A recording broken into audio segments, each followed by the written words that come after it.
नमस्कार दोस्तों। तो मुश्तबा खामनेई का एक स्टेटमेंट आता है अपने फादर के फ्यूनरल के बाद, जहां पर वो सीधा सीधा वेंजेंस, जहां पर वो सीधा सीधा रिवेंज की बात करते हैं, डोनाल्ड ट्रंप को मारने की बात करते हैं, तमाम इस तरीके की बात करते हैं। दूसरी तरफ डोनाल्ड ट्रंप का अपना स्टेटमेंट आता है, जहां पर डोनाल्ड ट्रंप को लग रहा था कि भाई Iran is begging to us, Iran चाहता है हम किसी तरीके से निगोशिएशन कर लें, ये मैटर को ख़त्म कर दें, ये कर दें, वो कर दें। तमाम इस तरीके की बात डोनाल्ड ट्रंप को लग रही थी, पर बिल्कुल उसका विपरीत, बिल्कुल उसका उल्टा दिखाई दिया, जहां पर मुश्तबा खामनेई ने अपने पहले स्टेटमेंट में साफ कह दिया कि हम रिवेंज के लिए जाएंगे। एक समय ऐसा लग रहा था कि ईरान और यूएस का मामला शांत हो चुका है और अब ये लोग बातचीत करके, निगोशिएट करके इसमें एक सीजफायर, एक एग्रीमेंट जो है वो लॉन्ग टर्म एग्रीमेंट जो है वो साइन कर लेंगे।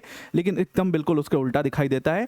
मुश्तबा खामनेई पहला पब्लिक स्टेटमेंट, थोड़ा सा ठीक होते हैं, अपना पब्लिक स्टेटमेंट देते हैं और कहते हैं कि भाई ऐसा है, we will take you on.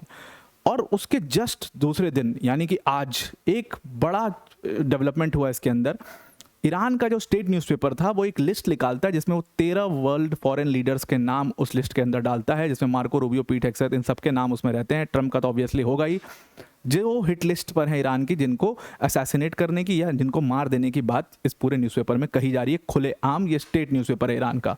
Detail में इस पूरे चीज़ों को डिस्कस करते हैं और यहाँ पर रशिया की जो बहुत ही सिग्निफिकेंट एंट्री हुई है उसको भी डिटेल में डिस्कस करते हैं। वीडियो में आगे जाने से पहले एक बड़ी अनाउंसमेंट है अनअकैडमी टीम की तरफ से कि पहली बार अनअकैडमी पर फर्स्ट टाइम एवर अनअकैडमी आपके लिए, यूपीएससी सीएससी के एस्पिरेंट्स के लिए एक बहुत बड़ा ऑफर लेकर के आया है। हमारे जो फाउंडेशन कोर्स है वो सिर्फ और सिर्फ 16,999 में आप अवेल कर सकते हो और ये पहली बार हुआ है और आखिरी बार हो रहा है। दोबारा ये ऑफर कभी भी रीस्टेट नहीं होगा। अभी इस ऑफर में सबसे खास बात यह है कि 16,999 के साथ आपको 18 मंथ्स का फ्री एक्सटेंशन मिलता है, जो कि कभी भी आपको नहीं मिल सकता। Terms and conditions applied. ये वही बैच है जिसमें आपको पूरे इंडिया का बेस्ट फैकल्टीज़ जैसे मृणाल सर, प्रतीक सर, सुदर्शन सर जैसे एजुकेटर्स यहाँ पर आपको इस बैच के अंदर पढ़ाते हैं। इसकी लिंक आपको डिस्क्रिप्शन में दे दी गई, उस पर क्लिक करके आप इसको ज्वाइन कर सकते हैं। मेरा कोड इस्तेमाल करिएगा, APYD10 मेरा कोड है, इसको इस्तेमाल करके आप इस कोर्स को ज्वाइन कर सकते हैं। Now let us come back to our topic. अब यहाँ पर मुश्तबा खामनेई की तरफ से स्टेटमेंट आया उनके फादर के फ्यूनरल के जस्ट बाद। अगले दिन उनकी तरफ से स्टेटमेंट आया कि we are going for revenge, we are going for vengeance. और उसके जस्ट अगले दिन एक कंजर्वेटिव स्टेट इरानियन न्यूज़पेपर ने, हमशहर नाम का एक न्यूज़पेपर है वहाँ पर, उसने एक इन्फोग्राफिक जो है उसको पब्लिक किया अपने न्यूज़पेपर में। और उस इन्फोग्राफिक में उन्होंने लगभग ऑलमोस्ट सारे जो बड़े आप वेस्टर्न लीडर्स को देखते हो उन सब के नाम लिखे हुए थे और उनके ऊपर वो टारगेट का साइन बनाया हुआ था और कहा गया था कि इनको टारगेट किया जाएगा और ये अब ईरान की हिट लिस्ट पर हैं, इनको यहाँ पर मार दिया जाएगा। ये बात उन्होंने पब्लिक मैसेज में कही है। मुश्तबा खामनेई ने ऑल्दो किसी का नाम नहीं लिया, लेकिन मुश्तबा खामनेई जैसे उनके फादर का फ्यूनरल होता है उसमें पब्लिक ओपिनियन वो देखते हैं कि भाई पब्लिक जो है वो तो ज़बरदस्त हमारे सपोर्ट में है, ज़बरदस्त वो रिवेंज की डिमांड कर रही है, तो वो अपना पब्लिक स्टेटमेंट में वही कहते हैं कि हम रिवेंज लेंगे, इन सारे क्रिमिनल्स को मार देंगे। और उसके बाद इस न्यूज़पेपर में ये पूरी तस्वीर छपती। मैं आपको तस्वीर एक बार दिखा देता हूँ। इसमें आप देखिए, ऑब्वियसली बेंजामिन नेतन्याहू होने ही थे, डोनाल्ड ट्रंप थे, ये दो लोग का तो क्लियर था। मार्को रूबियो, पीट हेग्सेथ, इनका भी समझ आ रहा था। लेकिन इस लिस्ट में आपको जर्मनी के चांसलर भी दिखाई देते हैं, आपको मेलोनी भी दिखाई देती हैं, आपको मैक्रॉन का भी नाम दिखाई देता है, which is a very very shocking thing. और इस रिटेलिएशन से, ये जो रिटेलिएशन की बात कर रहे हैं, इस पूरे वॉर की डायनेमिक्स एक बार और आप बदलता हुआ यहाँ पर देख सकते हो। अब मुश्तबा खामनेई ने क्या कहा था, कोट अनकोट मुश्तबा खामनेई ने इस बात तो कहा था कि it is the will of our nation, vengeance is the will of our nation. हमारे लोग चाहते हैं कि हम बदला लें और हम बदला लेंगे और वो उसको पूरा कैरी आउट करेंगे, पूरी तरीके से बदला लिया जाएगा। यहाँ पर ये जो क्रिमिनल्स हैं इस पूरे लिस्ट के ऊपर, जो आपको दिख रहा है इस पूरी लिस्ट के ऊपर जो एक क्रिमिनल्स हैं, ये सब जो है वो अपनी कब्र तक जाएंगे। ऑल्दो मुश्तबा खामनेई ने किसी का नाम नहीं लिया, उन्होंने एक लिस्ट की चर्चा करी, लेकिन उस लिस्ट में किसका नाम है, कौन जाएगा अपनी कब्र तक, उसका कोई डिस्कशन नहीं किया। लेकिन इस न्यूज़पेपर ने एक पूरी लिस्ट छाप दी और उसमें उन्होंने कहा कि ये लोग इस समय पर ईरान की हिट लिस्ट के अंदर हैं। हालांकि अभी इसके ऊपर क्लैरिटी नहीं है कि ये लोग सच में इसके लिए गवर्नमेंट का अप्रूवल था, इस न्यूज़पेपर के पास नहीं था, या क्या सच में मुश्तबा खामनेई जब वो लिस्ट मीन कर रहे थे वो इसी लिस्ट की बात कर रहे थे।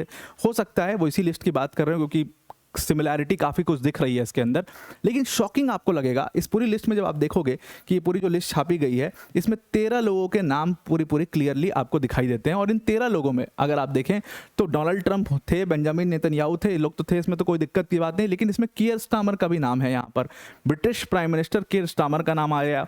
इसके अंदर आपको मार्को रूबियो का नाम दिखता है, पीट हेग्सेथ का नाम दिखता है, मैक्रॉन का नाम दिखता है, जॉर्जिया मेलोनी का नाम दिखता है और जर्मनी के चांसलर फ्रेडरिक मर्ज का भी नाम आपको इसके अंदर दिखाई देता है।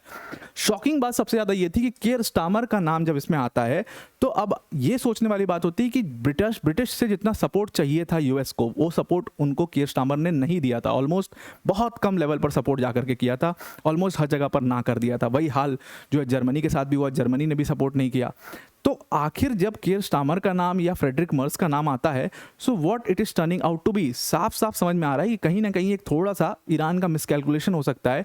बिकॉज जिस वॉर को डोनाल्ड ट्रंप कोशिश कर रहे थे ईरान वर्सेस यूरोप बनाने की, ईरान वर्सेस ऑल बनाने की, वो चीज़ नहीं हो पाई। सारे लीडर्स ने नकार दिया, सारे लीडर्स ने मना कर दिया, मैक्रोन ने मना कर दिया, सब ने कर दिया। लेकिन अब ईरान के इस चीज़ से ये वॉर ईरान वर्सेस यूरोप हो सकता है, और ये एक थोड़ा सा कैलकुलेटिव मूव नहीं दिख रहा। अभी तक बहुत अच्छी स्ट्रैटेजी रही ईरान की, स्ट्रेट ऑफ हॉर्मुज़ को जैसे इस्तेमाल कर सकते थे सब किया, लेकिन ये एक थोड़ी सी नेगेटिव साइड में स्ट्रैटेजी दिखाई देती है। इन सारी चीज़ों के बीच में सबसे ज़्यादा जो मुश्किल वाली बात है यूएस के लिए, वो रशिया हो चुका है।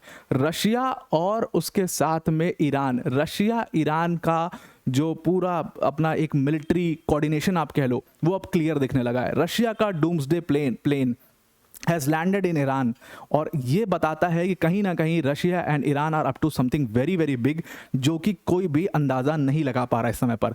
अब इस जिस प्लेन की हम बात कर रहे हैं, Tu-214PU एयरबॉर्न कमांड जो है रशिया का, it's not just a normal aircraft. ये एक तरीके से पूरा चलता फिरता मिलिट्री कमांड है रशिया का, जो कि बहुत सीनियर ऑफिशियल्स या जो बड़े लीडर्स हैं वो इस प्लेन को इस्तेमाल करते हैं। वो अब खोमेनी इंटरनेशनल एयरपोर्ट पर उतर चुका है, वहाँ पर खड़ा दिखाई दिया, हर जगह पर इसकी तस्वीर छपी। इसको रशिया स्पेशल फ्लाइट स्क्वाड्रन जो है इसको पूरा संभालती है, और इस पूरे प्लेन का जो आप रूट देखोगे वो कैस्पियन सी से होते आया हुआ, ताकि किसी भी और देश के एयर स्पेस में ना जाए। कैस्पियन सी से होते हुए आया और ईरान में लैंड किया है।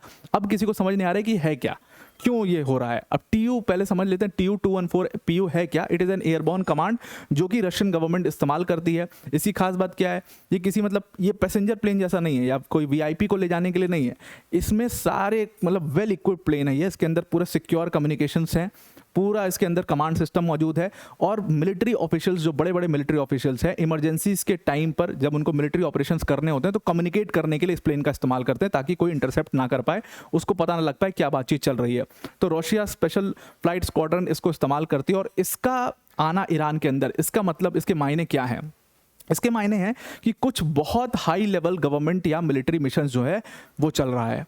कुछ बहुत हाई लेवल जो मिलिट्री या गवर्नमेंट लेवल की जो बातचीत है वो चल रही है, और वो नॉर्मल बातचीत नहीं, वो नॉर्मल डिप्लोमेटिक ट्रैवल इसको आप मान करके मत ही चलिए, क्योंकि इसका इस्तेमाल डिप्लोमेटिक ट्रैवल्स में किया ही नहीं जाता। इसका इस्तेमाल इमरजेंसीज के टाइम में, वॉर के टाइम में, मिलिट्री मिशंस के टाइम में, बहुत हाई लेवल कुछ मिलिट्री मिशंस के टाइम में इसका इस्तेमाल किया जाता है। या हम ऐसा भी समझ सकते हैं कि हो सकता है कुछ रशियन ऑफिशियल्स और ईरानियन ऑफिशियल्स आपस में they are discussing on the regional tensions here, and they are coming out to be a joint force. वो जॉइंट फोर्स की तरह इसमें पूरा सामने आ रहे हैं, और ये अपने आप में एक क्लियर मैसेज है यूएस के लिए, और बहुत ही ज़्यादा डिस्टर्बिंग मैसेज है ये यूएस के लिए। रशिया से पूछा गया, ईरान से पूछा गया कि क्या है ये, दोनों की तरफ से कोई भी एक्सप्लेनेशन नहीं आया। लेकिन अब इससे साफ इंडिकेशन और क्या हो सकता है, इस प्लेन का पूरा डिप्लॉयमेंट ये बताता है कि now Russia and Iran are together, and this is a big concerning news for Donald Trump, US.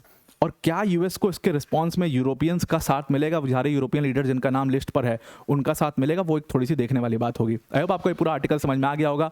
आज के लिए इतना ही। Thank you and have a nice day.